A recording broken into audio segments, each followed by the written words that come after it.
Hello everyone, this is the part 5 of Unit 4. In this video, we will study about Ricart Agarwala algorithm and its example and advantage and disadvantage. This algorithm is an extension and optimization of Lambert's algorithm. Like in Lambert's algorithms, it follows permission-based approach to ensure mutual exclusion. It is the improvement over Lambert's algorithm. In Ricart Agarwala algorithms, release message is removed. Here is the algorithm.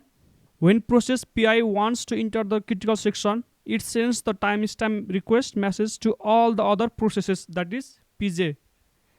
When PJ receives the request message from PI, it sends a reply message to the process if PJ is neither requesting nor executing the critical section, or if PJ is also requesting and request time is smaller than PJ's request time, then only it will give the reply. Otherwise, the request will be deferred or postponed.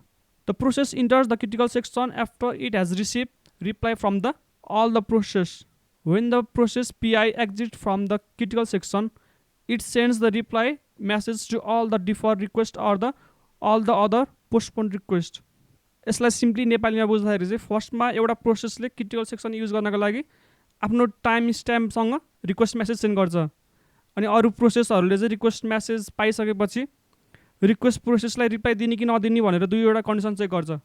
यदि request receive गरेको प्रोसेसहरूले चाहिँ अरू प्रोसेसहरूलाई critical section use गर्नको लागि request send गरेको छैन भने, अथवा क्रिटिकल सेक्सन चाहिँ युज गरेको छैन भने रिप्लाई दिन्छ, र यदि रिसिभ रिक्वेस्ट गरेको प्रोसेसले पनि क्रिटिकल सेक्सन युज गर्नको लागि रिक्वेस्ट सेन्ड गरेको छ भने दुईवटाको टाइम स्ट्याम्प चेक गरिन्छ. जसको टाइम स्ट्याम्प चाहिँ सानो छ त्यसले चाहिँ पहिला के गर्छ, रिप्लाई पाउँछ. यदि सबै प्रोसेसहरूबाट रिप्लाई आयो भने त्यो प्रोसेसले चाहिँ क्रिटिकल सेक्सनमा इन्टर गर्छ.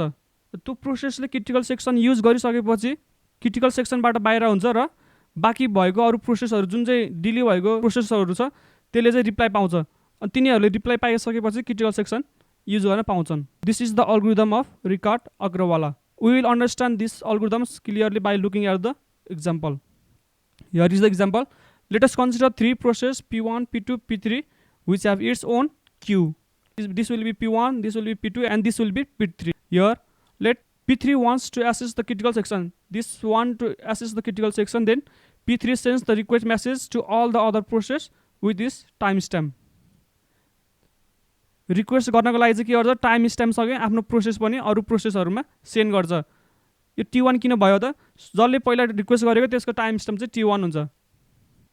After some time P1 also request with its time stamp as it want to access the critical section. Then it will send the request message to P2 and P3 with its time stamp. After receiving the request it checks two condition for reply message. Process needs CS or not. If it does not want CS, then it will give the reply. Process checks its own timestamp and another process which send requests. If timestamp is smaller than it will give the reply. Here timestamp of process 1 is greater than timestamp of process 3, so process 1 gives the reply to process 3. Process 1 को भन्दा process 3 को timestamp चाहिँ smaller छ, त्यही भएर चाहिँ process 1 ले चाहिँ process 3 लाई reply दिन्छ. Only one condition to access critical section is should get reply from all the process from which it has sent the request. एउटा मात्र critical section access गर्ने कन्डिसन छ, त्यो चाहिँ सबै प्रोसेसबाट रिप्लाई आउनु पर्यो. So that this process 3 gets reply from the process 1 and process 2, so that this process 3 uses the critical section. If the use of critical section by process 3 is done, then it sends the reply to the process which is in the queue, that is process 1 लाई चाहिँ के गर्छ, reply message send गर्छ. And if process 1 gets the reply message, then it uses the critical section. This is the implementation of Ricart Agarwala algorithm. Here are the advantage and disadvantage of Ricart Agarwala algorithm. In advantage, only two message requests are used, that is request and reply. Release is not used in Ricart Agarwala algorithm. It requires only 2 n-1 message per critical section invocation. In disadvantage, it cannot decide the system is busy or fails. Now in next video we will study about token ring algorithm. Thank you for watching. If you are new, then please share and subscribe the channel so that it can be reached out to many people. Thank you.